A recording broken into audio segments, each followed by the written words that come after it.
Saat ini saya akan membahas pentingnya manajemen perubahan.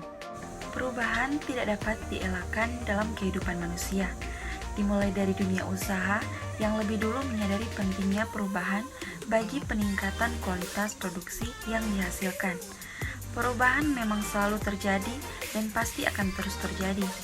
Pimpinan organisasi, baik organisasi pemerintah maupun organisasi non-pemerintah, di samping harus memiliki kepekaan terhadap perubahan-perubahan yang terjadi di luar organisasi dan mampu memperhitungkan serta mengakomodasi dampak dari perubahan-perubahan yang terjadi. Manajemen perubahan sangat penting karena manajemen perubahan dalam hal ini memberikan pendekatan untuk mendorong adopsi dan penggunaan sistem baru dalam sebuah organisasi, sehingga memberikan hasil yang diharapkan.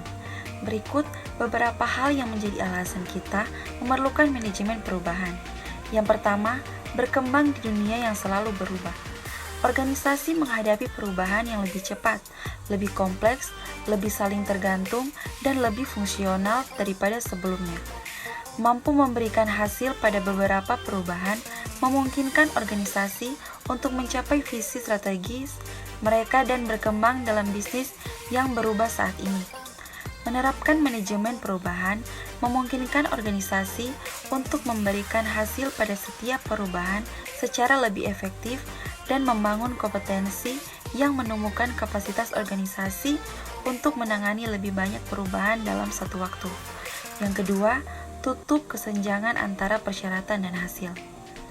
Terlalu sering, perubahan organisasi memenuhi persyaratan, tapi tanpa memberikan hasil yang diharapkan.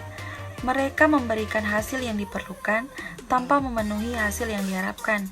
Fokus dari upaya perubahan memungkinkan penutupan celah ini dengan secara efektif, mendukung dan melengkapi orang-orang yang terkena dampak dari perubahan agar berhasil mewujudkannya, dan cara mereka bekerja. Yang ketiga, mengurangi risiko. Mengabaikan sisi perubahan individu sama dengan menciptakan risiko.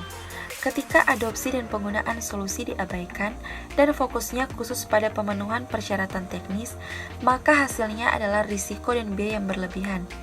Gagal merencanakan dan mengatasi sisi perubahan seseorang adalah biaya yang mahal. Manajemen perubahan adalah disiplin untuk membantu mengurangi risiko tersebut. Yang keempat, melakukan karyawan dengan benar. Beberapa kali kita mendengar bahwa karyawan adalah aset yang paling penting. Ketika tiba saatnya perubahan diterapkan, karyawan dikirimi email pada hari Senin untuk melakukan pelatihan pada hari Selasa untuk digunakan keseluruhannya pada hari Rabu. Hal ini bukanlah cara yang tepat untuk memperlakukan orang, terutama orang-orang yang merupakan aset kita paling berharga. Dengan melibatkan dan mendukung orang secara proaktif di saat perubahan, kita perlu menunjukkan dalam tindakan bahwa kita menghargai mereka.